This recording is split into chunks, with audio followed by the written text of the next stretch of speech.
ভুট্টার পকোড়া বানানোর লিগা ভুট্টা দুইটা চুলাইয়া সিদ্ধ করে নিছি প্রেসারে, আর দুইটা আলু সিদ্ধ করে নিছি চুলাই নি।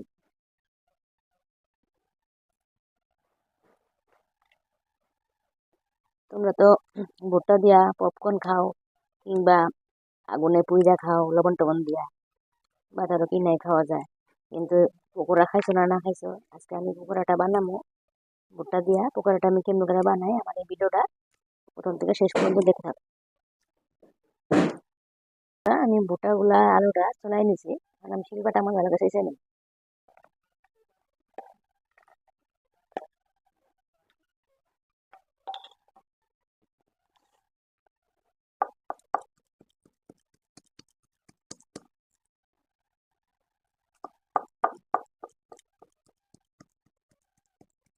ভুট্টাটা আমি আধা সেটা করে নিছি, এখন আলু আর ভুট্টাটা আলাদা আলাদা ফেলে নিই।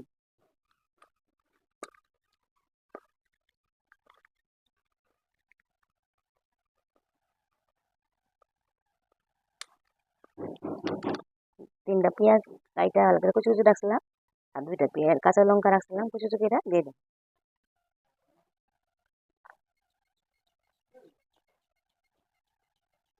এর মধ্যে অল্প একটু লবণ দিব স্বাদ অনুযায়ী, আর অল্প একটু রং গুঁড়া দিব,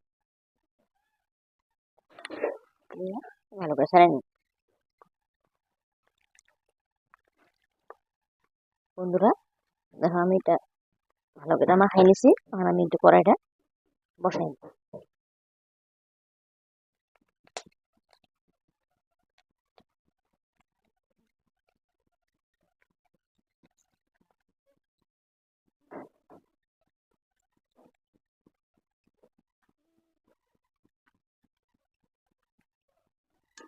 বন্ধুরা আমার পকোড়াগুলো হয়ে গেছে, নামাই এলাম।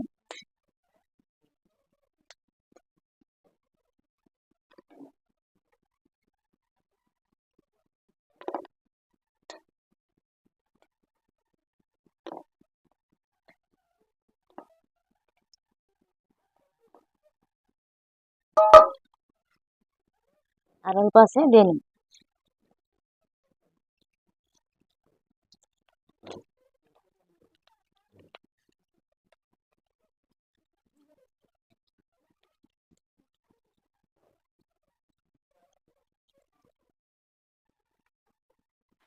আমার এক মোটা ভাজা আছে বন্ধুরা, আমরা উল্টাই দিই।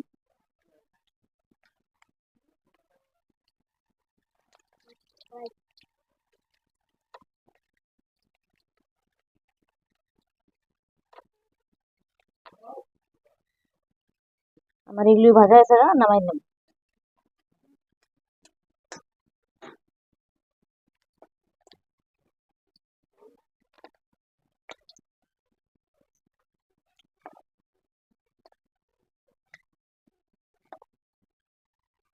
বন্ধুরা আমি তো ভুট্টা দিয়ে তোমাকে পকোড়া বানায় দেখাইলাম, এইভাবে পকোড়া বানাই সন্ধ্যার সময় চা সাথে খাইতে পারবা, কিংবা সস দিয়ে খাইতে পারবা। হ্যাঁ, দেখো খুবই স্বাদ লাগে। আর আমার এই ভুট্টা দিয়ে পকোড়া বানাইছি যে কমেন্ট করে জানাও কেমন হয়েছে।